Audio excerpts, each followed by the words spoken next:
Some people say that mass immigration into the United States can help reduce world poverty. Is that true? Well, no, it's not. And let me show you why. This gumball represents the 1 million legal immigrants that the United States has taken every year on average since 1990. Now, who in the world deserves our humanitarian compassion? The World Bank has one measure of the desperately poor of the world. They make less than $2 a day. And how many people make less than $2 a day in the world? We'll start with Africa. In Africa alone, there are 650 million people who make less than $2 a day. 650 million. And in India, another 890 million people, desperately poor.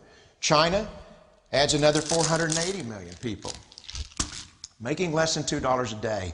And unfortunately, the rest of Asia has a heartbreaking 810 million people who the World Bank says make less than $2 a day. And finally, there's 105 million of Latin America's population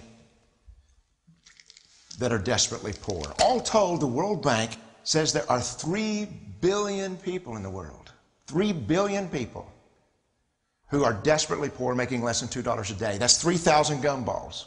And every year, we take 1 million and suggest that we've somehow made a humanitarian difference.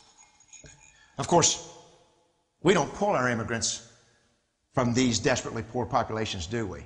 These people are too poor, too sick, too disconnected to make it here as immigrants. We tend to pull our immigrants out of the better off poor of the world. And Mexico tends to define the type of immigrant that we bring here because the plurality of people come from Mexico. And Mexico is poor. How many people in the world live in countries that have average incomes lower than that of Mexico? And the World Bank tells us that that number is these 3 billion plus another 2.6 billion people. 5.6 billion people in the world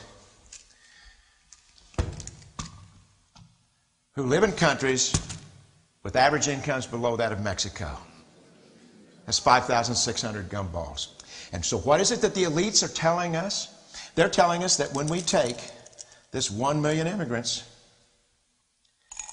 that we somehow or another are tackling world poverty. And we have to do it regardless of the effect on our unemployed, the working poor, the most vulnerable members of our society, regardless of the effect on our natural resources.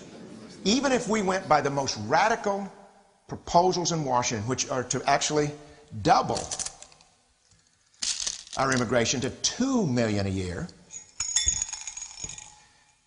which would totally overwhelm our physical, natural, and social infrastructures, we couldn't make a noticeable difference. And we may be really hurting the impoverished people of the world because the million that we do take are among the most energetic, often the better educated, certainly the most dissatisfied people that if they did not immigrate would be the agents for change to improve the lot of all the people in these countries.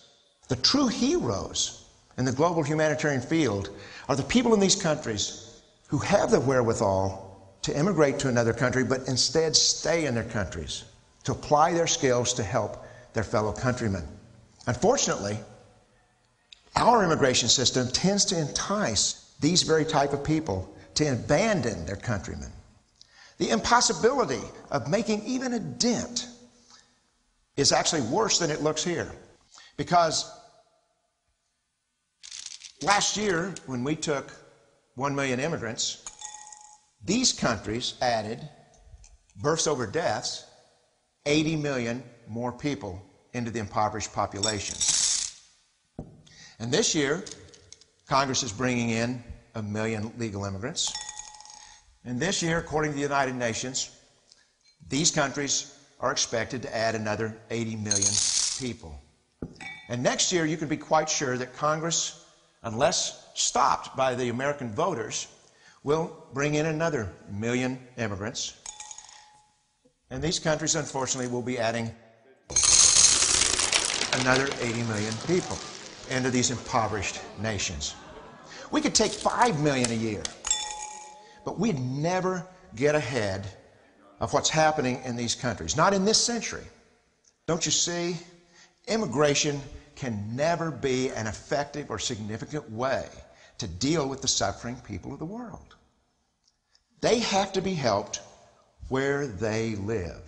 99.9% of them will never be able to immigrate to a rich country. There's no hope for that. They have to bloom where they're planted. The only place that 99.9% of these people can be helped is where they live.